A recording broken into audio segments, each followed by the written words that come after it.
하나님, 방금 하나님께서 누가라고 하는 사람을 통해서 성령 하나님께서 어떻게 사람들을 통하여 역사하셨나 하는 그런 기록들을 우리가 이 시대에 읽게 됐습니다. 우리에게 쓴 내용은 아니지만 우리를 위하여 여기까지 남겨주신 줄로 믿습니다. 이 말씀을 오늘 나눌 때에 하나님의 기뻐하심을 입고 하나님의 원래 의도하는 의도가 우리들에게 전해질 수 있도록 성령 하나님께서 온전히 함께하여 주시옵소서. 예수님 이름으로 기도드립니다. 아멘.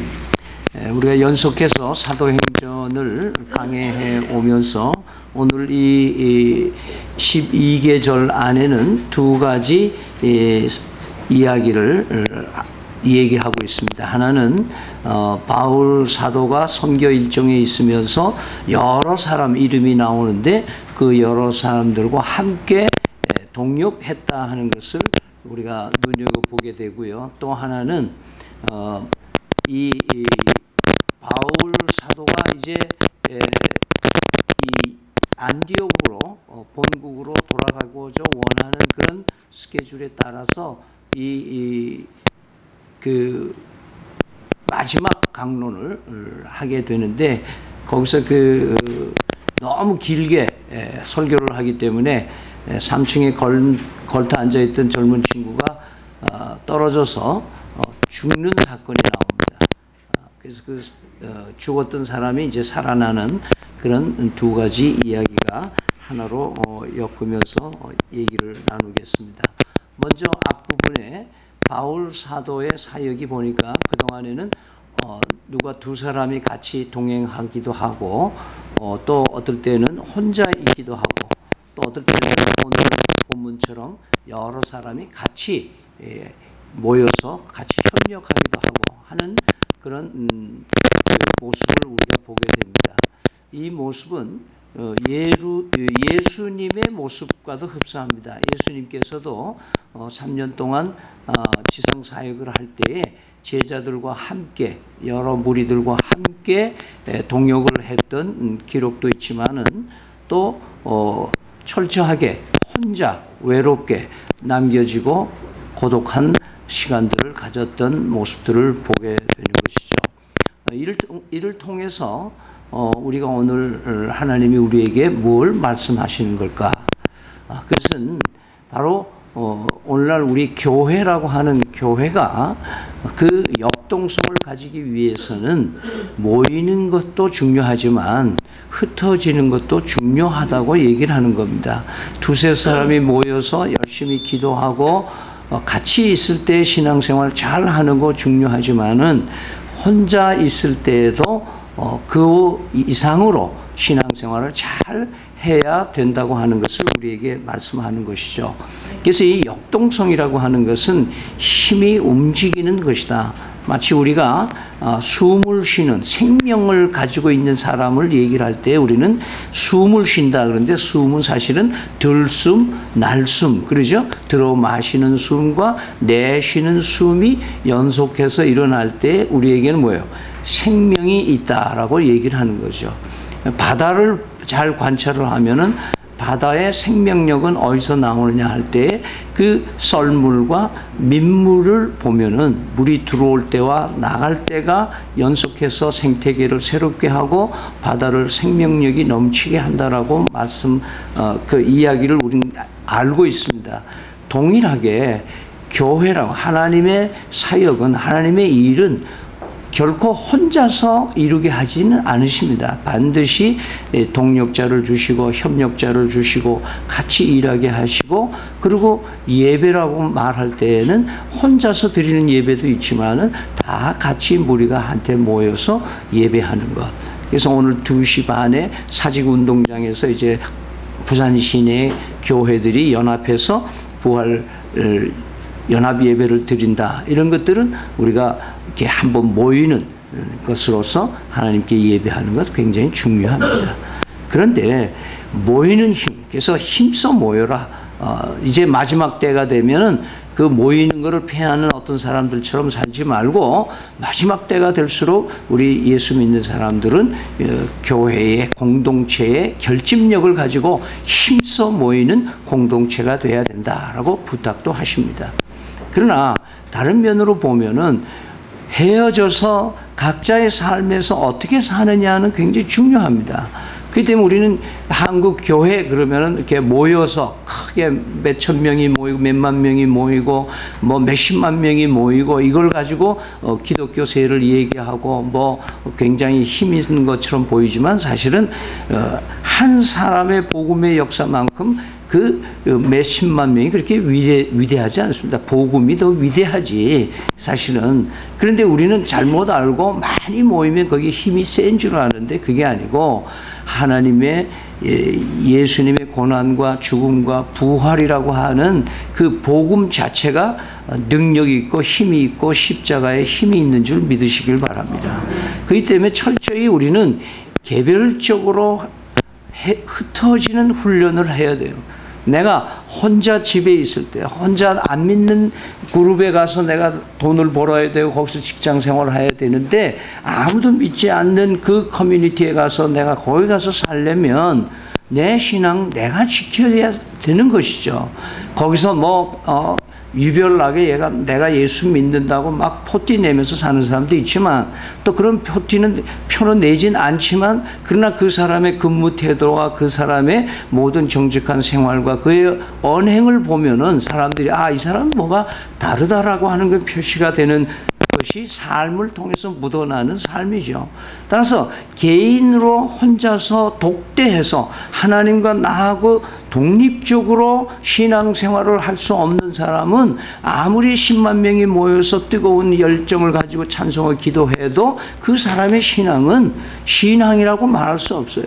그렇기 때문에 여러분들 가운데는 혹시 모르겠어요. 큰 교회에 소속되어 있는 사람이 마치 자기 신앙이 큰 교회, 그 교회 수준으로 자기 신앙이 좋다라고 만족할 수는 있을는지 모르겠지만은 그거는 오해가 쉽게 될 수 있는 것이죠. 따라서 우리는 철저히 개별적으로 나는 이 교회를 나가서 나는 신앙인으로 살아가고 있는가? 철저히 나는 개별적으로 하나님과 만나고 있는 사람이냐? 아니면 내 삶을 살아가는데 하나님이 나하고 같이 계시다는 것을 언제나 의식하며 살아가는가? 그래서 개별적인 삶 속에서 하나님이 나와 함께 계시다고 하는 임재의식이 느껴지는 사람이 신앙이 있는 사람이라고 얘기하는 거예요. 하지만 이 문 나가면 그냥 하나님이 나와 함께 계시는지 안 계시는지 모르고 있다가 주일날 아침 되면 오늘 주일날이지 교회 가야 되겠다. 그래서 습관적으로 그냥 의무감으로 오늘 안 가면 뭐 조그만 교회니까 안 가면 금방 결석이 편하고 하니까 안 갈 수도 없고 그리고 뭐 핑계거리도 적당히 없고 뭐 결혼식도 있고 뭐 장례도 있고 뭐 이런 게 있으면 또 몸이 갑자기 좀 아프고 이래야 뭐 핑계거리가 있는데 그런 것도 없고 그러면 그냥 나오는. 그래서 이 집산이라는 게 모일 때 하고 흩어질 때 하고가 잘 되는 교회.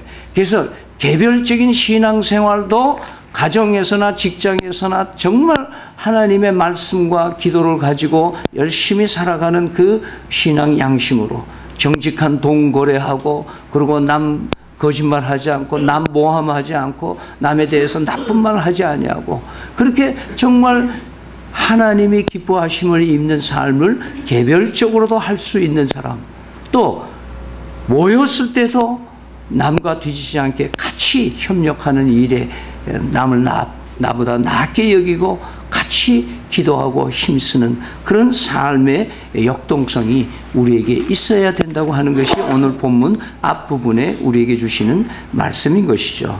그래서 오늘은 우리가 부활절이고 우리는 이 기쁜 소식을 이제 335 이렇게 각자 나가서 지역 사람들을 이제 만나고 또 전달하게 되고 또 같이 못하더라도 여러분들 이 일들을 위해서 같이 나가서 예수님이 부활하신 소식을 나의 삶을 통해서 전할 수 있는, 어쩌면 우리는 바울 사도가 이렇게 사역을 하면서 개인적인 신앙뿐만 아니라 동료들과 같이 착취해주는 모든 사람들, 여기에 사람들의 이름을 기록을 할 때 꼭 어디 대배 사람, 아무개 뭐 이렇게 자꾸 이렇게 한 것은 동명이인이 많기 때문에 어느 지역 출신이다. 예를 들어서 가롯 유다 그러면 유다라는 이름이 하도 많으니까 가롯이라는 곳에서 출신 유다라고 얘기하는 것이죠.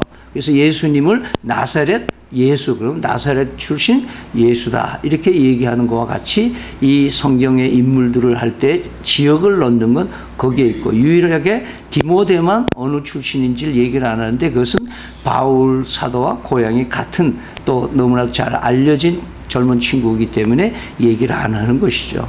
이 7사람의 이름들이 여기 있는데, 이 바울이 여행을 하는 가운데 그들과 헤어졌는데 이들이 다시 여기 들어오라는 곳에, 아시아의 관문이라고 들어오라고 하는 곳에 사람들이 이미 와서 기다리고 있었다, 그렇게 얘기를 하고 있습니다. 이미 와서 기다리고 있었고 거기 와서 같이 만나고, 그리고 거기서 이제 떡을 떼고 이제 자기는 귀국할 예산을 하고 있고 이들과 헤어지는 마지막 밤을 이제 성찬 예식처럼 떡을 떼면서 그들과 마지막 밤을 보내고 있는 모습입니다. 오늘 이 시대에 이 메시지 가운데 아주 동화 같은 얘기가 나오는 것이 3층에서 떨어지는 사람. 그래서 이 메시지를 보고 많은 사람이 이거를 유두고이즘이다 그렇게 얘기해요. 교회만 오면 졸리는 사람들. 그런데 졸리는데 이게 3층에서 떨어졌다. 얼마나 졸았겠나. 또 얼마나 피곤했겠나. 그리고 또 바울 사도의 메시지가 또 얼마나 지루했겠나. 이런 것도 생각할 수가 있겠어요. 근데 이 누가라고 하는 이 기록한 사람은 의사거든요. 근데 이 사람이 이제 유두고라는 사람이, 젊은 사람이 떨어졌는데 이제 갑자기 바울이 이제 그 사고 소식을 들으니까 자기가 메시지 하던 걸 중단하고 밑에까지 내려와서 보니까 사람들이 보니까 이미 죽었던 거예요. 근데 거기 보니까 사람들이 이 사람을 일으켜 세우니까 뭐예요? 죽었더라 이렇게 얘기해요.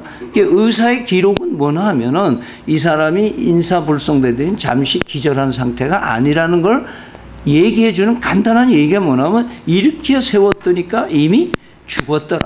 이것이 누가가 간략하게 사망을 확신하는, 사망했다고 확인해주는 그 기록입니다.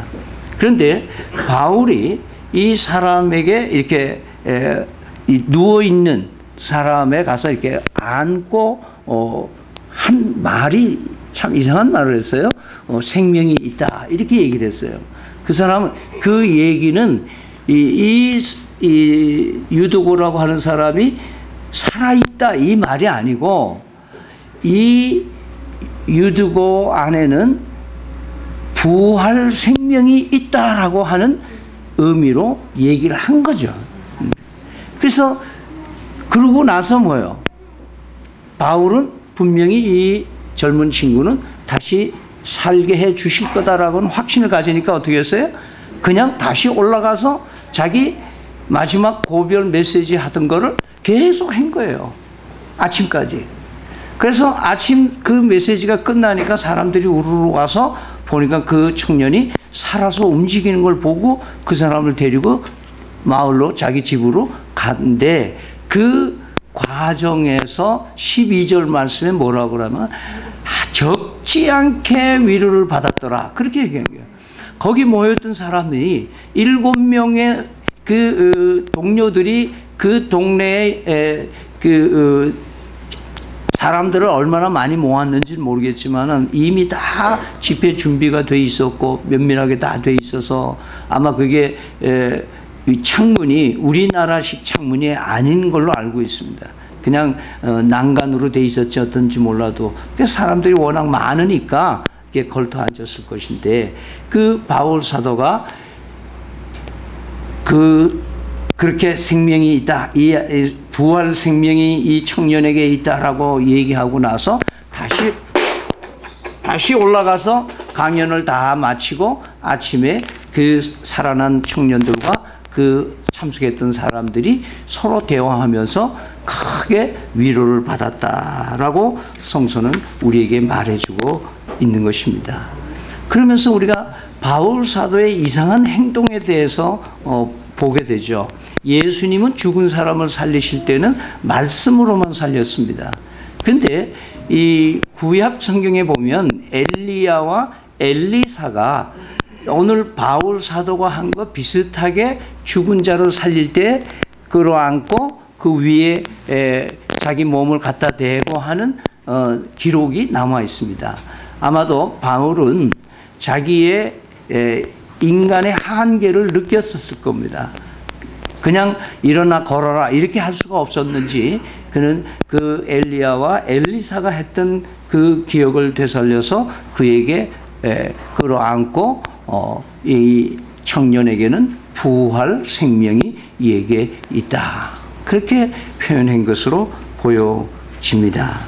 그러면서 그 죽었지만 죽지 않는 생명이 그 청년에게 있었다고 하는 것을 통해서 또 그 실제로 그 사람이 살아남으로 인해서 그 많은 사람들에게 위로를 줬다, 힘을 줬다는 것입니다.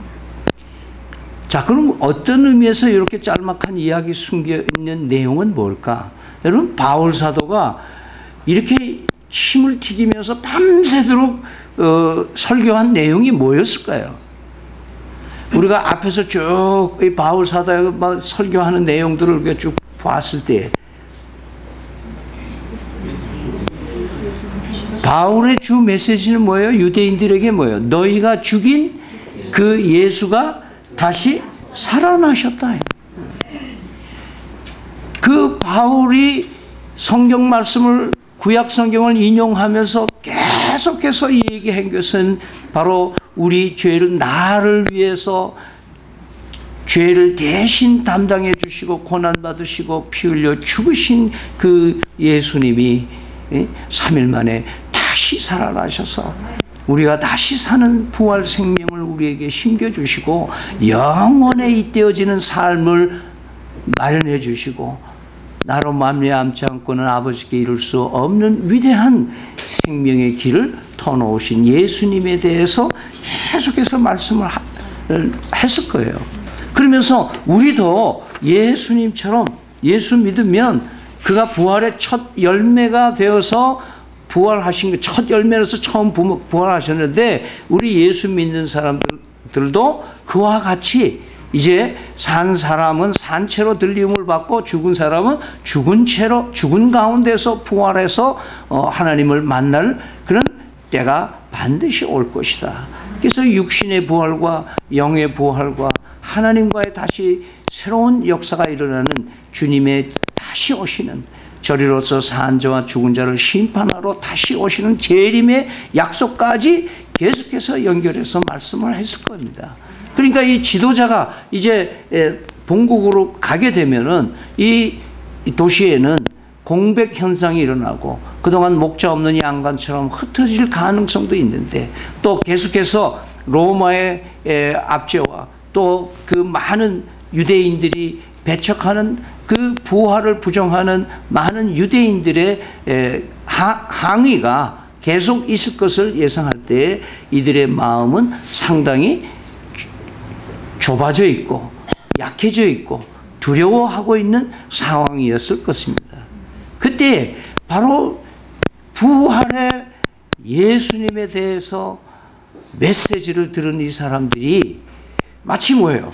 그것을 입증해내듯이 이 죽은 유두고가 살아난 것에 대해서 뭐예요?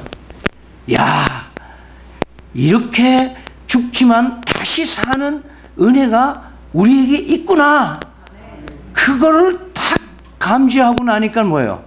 위로가 되는 거예요. 제대로 대접받지 못하고 왕따 당하고 뭐 풀리지도 않고 속상한 일 아직도 많고 집회는 은혜스럽게 끝났지만 집에 들어가면 또 건심 걱정 또 있을 거지만 그러나 유두고의 살아난 것을 보면서 참 하나님 놀라우시다. 그래서 위로를 받았다는 거예요. 오늘 이 말씀 속에서 하나님께서는 우리에게 오늘 부활절에 이 말씀을 우연히 우리에게 읽게 하신 게 아니라 예정하셔서 우리 말씀을 듣게 하셨다고 저는 그렇게 설교자로서 얘기를 합니다. 그렇게 뭐 신비하게 얘기는 아니지만 부활절 메시지를 여기서 할 수 있도록 하게 해주신 것 은혜고, 그 유두고의 사건을 그 시점에서 바울에게 허락하신 것도 은혜였다는 것을 우리는 믿게 되는 것입니다. 우리는 부활절을 맞이하면서요, 이 세상에서 들어오는 소리는 어떤 소리가 많습니까? 여러분, 오늘 부활은 사람이 살아났어요, 사람이 살았어요. 그 유두고의 그 사건을 보고 그 사람들이 얼마나 그 힘을 얻었을 거예요. 그런데 오늘 우리는 예수님이 다시 사셨습니다. 그런데 얼마나 그 부활의 메시지, 부활하셨다는 사건을 기억하면서 회상하면서 확증해 주시는 말씀을 들을 때에 우리는 얼마나 위로받고 있는가를 한번 우리는 들여다보자 말이죠. 아, 뭐 부활절 그래, 뭐 계란 삶아 먹고 뭐 그런 거 알겠나? 그렇게 그냥 지나가는 부활절인가? 사실 우리는요, 세상에서 들려오는 소리는, 사람이 살아났다는 소리는 별로 못 들어요. 사람이 죽었다는 소리만 많이 들리잖아요. ISIS라고 그러죠. 영어로는 IS. IS 이 자살 폭탄 테러가 뭐 어디서 일어나서 몇 명이 죽었다. 자국 깨면 몇 명이 뭐 어디서 자살했다. 뭐 자연재해로, 교통사고로, 질병으로, 또 전쟁으로 죽이는 뉴스 얼마나 많이 들어요. 북한은 맨날 내가 청와대 박근혜 죽이겠다, 뭐 미국에다가 어떻게 백악관을 터뜨리겠다, 맨날 죽이겠다는 얘기예요. 제 자식을 죽이고 제 부모를 죽이고, 우리가 뉴스를 접하는 소식은 전부 죽는 얘기예요. 뭐 청소년들 가서 요즘에는 청년들이 뭐 3포 시대다, 5포 시대다, 뭐 조선 헬 조선, 조선에 사는 거는 지옥에서 사는 거나 마찬가지다라고 하는 이런 어두운 메시지가 이 땅에 계속해서 우리에게, 얼마나 팍팍한 세상에 사는 거예요.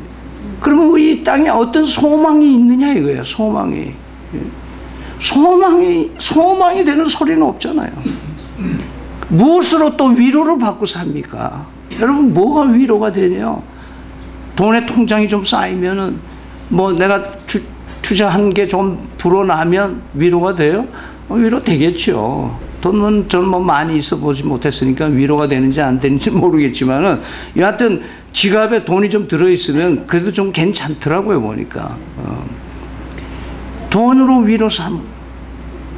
또 여러분은 뭐 자식이 위로가 됩니까? 가족이 위로가 돼요? 여러분의 이웃이, 직장이, 여러분의 사업이? 무엇으로 우리가 위로를 삼고 사는 거예요? 요즘에 보세요. 세상을 보면은 만약에 이 땅에 부활이 없다, 사망을 이길 법이 없다, 그런다면, 그리고 또 이 세상이 전부다, 그렇다면 얼마나 우리가 사는 게 억울해요. 이 불합리하고 악의성하고 의의가 짓밟히고 가진 자의 행포가 점점 심해지고 힘 있는 자들이 약자들을 포식하는 이 세상. 이번에 발표한 것을 보니까 고위공직자들 재산 늘어나는 거 보면서 여러분 어땠어요? 속이 좀 뒤틀어지지 않아요? 예? 나는 자꾸 줄어드는데 왜 저 사람 자꾸 느는 거지? 왜 공부해야 되는지 젊은이들이 방향성을 지금 잃고 있잖아요. 노인들이 자꾸 왜 살아야 하는지, 왜 고생을 더 해야 되는지 마음이, 소망이 없단 말이에요. 절망뿐이에요. 소식이 다 그래요. 저희 은사 되시는 그 소설가 이범선 선생님이 쓴 그 오발탈이라는 소설이 있어요. 그 오발탈이라는 소설인 그 오발탄, 잘못 쏜 총탄. 그래서 잘못 태어났다 이거예요.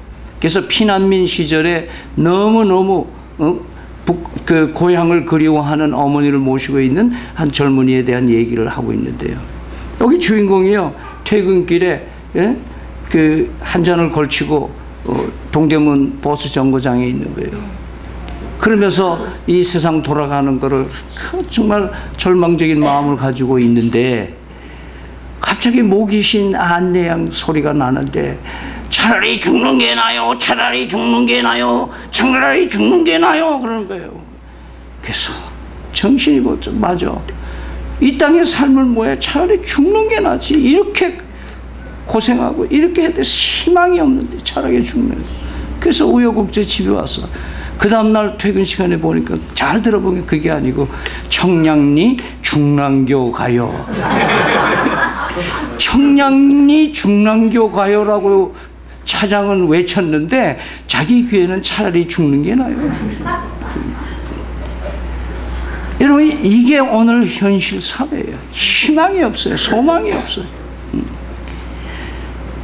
여러분, 이 2014년도에 그 우리나라 통계청의 발표를 보면요, 우리나라 자살률이 OECD 회원국에서 압도적인 1위를 차지하고 있다는 거 아세요? 기록에 보니까 37분마다 한 사람이 우리나라에서 자살한다는 거예요. 그러니까 1시간이면 약 2사람이 자살하고 있다는 거예요. 스스로 뭔가 차라리 죽는 게 낫다 이거예요.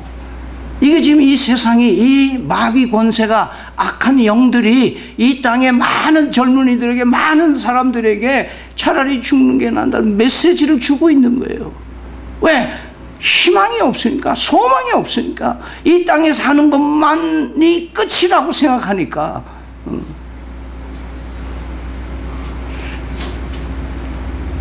그러나 성경에는 이렇게 말씀합니다. 히브리서 9장 27절 28절에 한 번 죽는 것은 사람에게 정해진 것이요 그 후에는 심판이 있다, 이렇게 얘기를 합니다.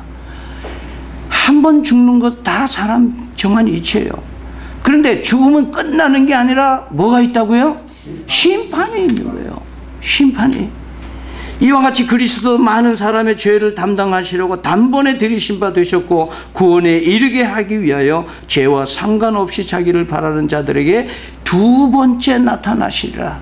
심판에 대한 얘기할 때 두 번째 나타나, 이거 무슨 말씀이냐 하면 예수님이 십자가의 고난을 죽으시고 3일 만에 부활하셔서 승천하신 후에 뭐예요? 우리가 사도신경의 고백에 의하면 저리로서 산 자와 죽은 자를 심판하러 다시 오시리라 그 말이에요. 이 심판, 이 다시 오신 주님의 심판을 그냥 넘어갈 수 있는 사람은 아무도 없습니다. 그래서 부활이 왜 위대하냐? 그러면 우리에게 이 심판을 대처할 수 있는 길을 주기 때문에 이 세상만이 인생이 아니라고 하는 것을 확인시켜 주기 때문에 부활의 메시지가 위대하다는 것입니다. 인간이 죽으면 그때부터가 시작되는 게 있어요. 그것이 뭐냐면 영원한 심판과 영원한 생명의 부활, 두 가지 현상으로 반드시 임한다고 얘기를 하는 거예요. 누가복음에 보면 예수님이 그런 얘기를 해요. 부자가 맨날 배 터지게 먹고 뭐 누리고 그러고 사는 것, 그렇게 얘기를 해요. 근데 그 대문 앞에는 나사로라고 하는 그 거지가 하나 있어요. 그 부잣집에서 나오는 그 오물들, 쓰레기 뒤져서 먹고 살고 너무 그게 냄새나고 더러운 개들이 지나가다가 그걸 헐터요. 근데 어느 날 같은 시간에 죽어요.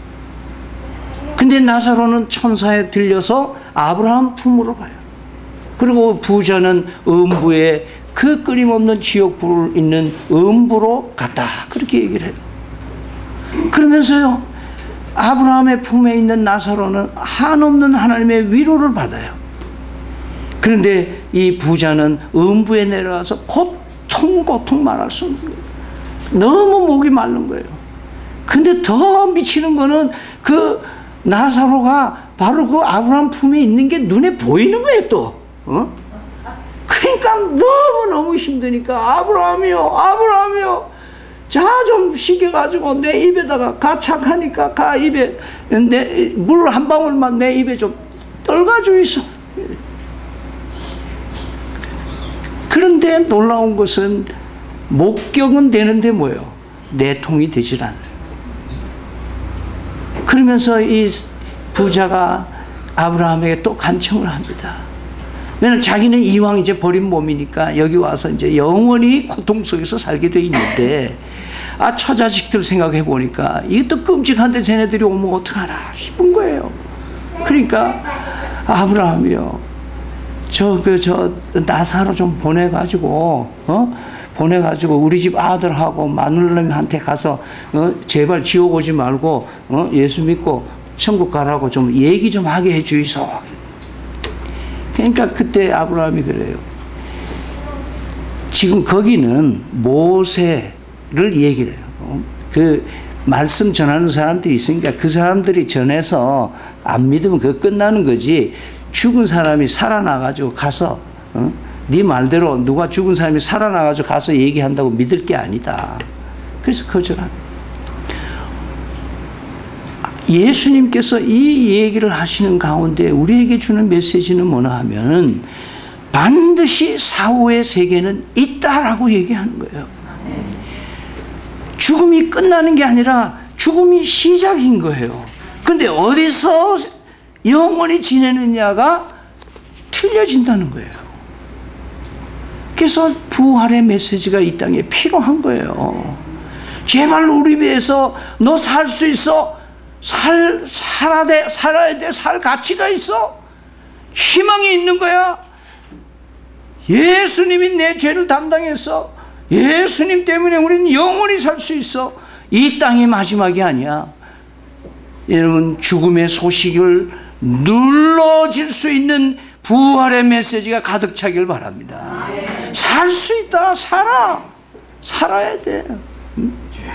여러분, 생명이라고 한문으로 쓰면 날 생자 명령할 명자 아니에요? 살아라 라고 명령하신 거예요. 하나님은 언제든지 죽어라고 하신 것은 없어요. 이 땅에 죽음의 메시지가 가득 찬 세상 속에서 부활의 메시지가 울려 펴지고 부활의 산 소망이 차고 넘치고 예수님의 부활을 통해서 한없는 위로를 받으시는 성도들 다 되시기를 축원합니다.